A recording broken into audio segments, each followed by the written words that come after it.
নমস্কার। আজকে আলোচনার বিষয় হচ্ছে বৈদিক যুগ এবং বাস্তুতন্ত্র রক্ষায় বৈদিক যুগের বিভিন্ন লেখার ভূমিকা।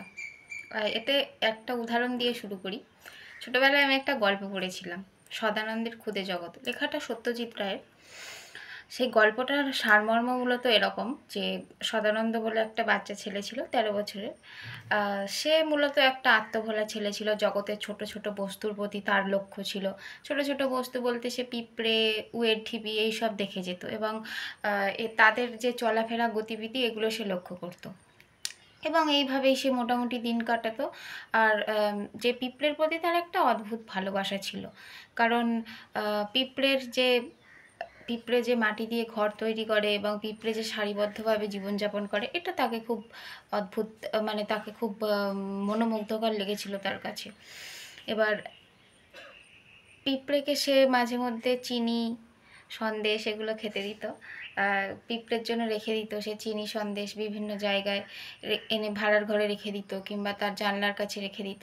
এভাবে সে পিঁপড়ের সঙ্গে তার একটা বন্ধুত্ব হয়ে গেছিলো এবং পিঁপড়ের নামকরণও করেছিল লালচাঁদ, লাল বাহাদুর ইত্যাদি। ঠিক আছে। এবার একবার সদানন্দের জ্বর হয়েছিল। সদানন্দ জ্বরের কারণে হসপিটালেও ভর্তি হতে হয়েছিল তাকে। এবার হসপিটালে ডাক্তাররা মনে করেছিল যে এ ভীষণ অসুস্থ এবং সদানন্দ তো তার কথা শুনতো না। তো ওই কারণে সদানন্দকে তারা জোর করে হসপিটালে বড় বড় ওষুধ খাইয়ে দিত এবং ইঞ্জেকশান দিয়ে দিত এবং সদানন্দ তো ছোটো ছিল, তো তার এগুলোতে বেশ কষ্ট হতো। একদিন সে শুয়ে শুয়ে ঘরে, মানে ডাক্তারখানায় দেখছিল পিঁপড়ের লড়াই, মানে তারই বন্ধু পিঁপড়ে, তাদের নাম ছিল লাল বাহাদুর আর লালচাঁদ। লাল বাহাদুর আর লালচাঁদের লড়াই দেখছিল এবং লড়াই দেখার পরে একটা ডাক্তার এলো। ডাক্তারটা খুব একটা ভালো নয়, সে এসে লালচাঁদকে মানে মেরেছে।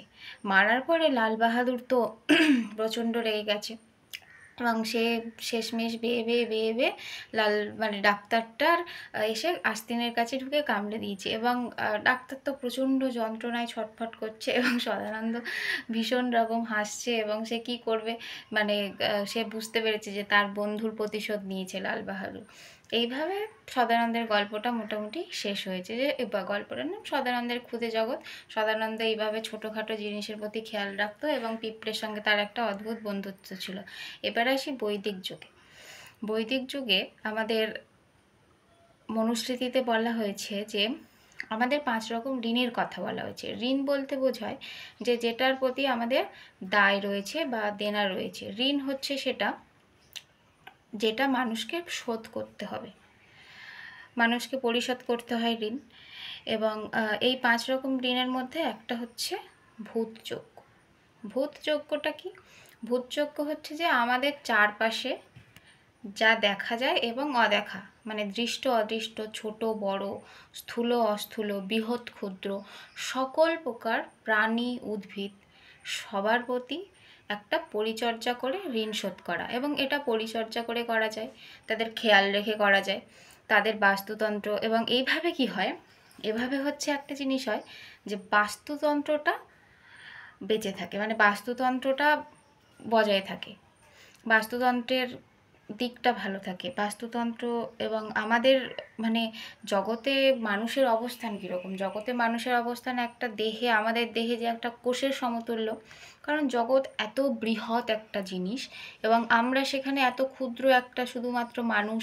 তাতে আমাদের অবস্থান কতটুকু? আমরা কি শুধুমাত্র মানুষ হিসাবে চলতে পারবো? চলতে পারবো না। তো ওই কারণে ঋণ স্বীকার করা হয়েছে।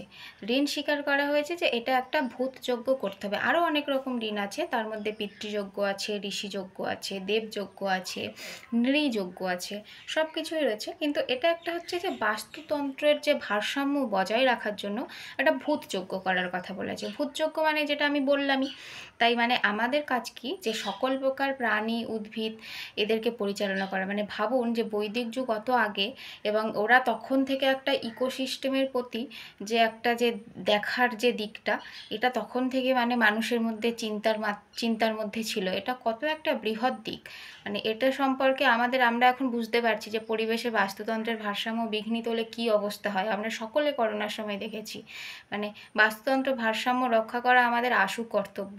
এটাই হচ্ছে মূল বিষয়। ধন্যবাদ।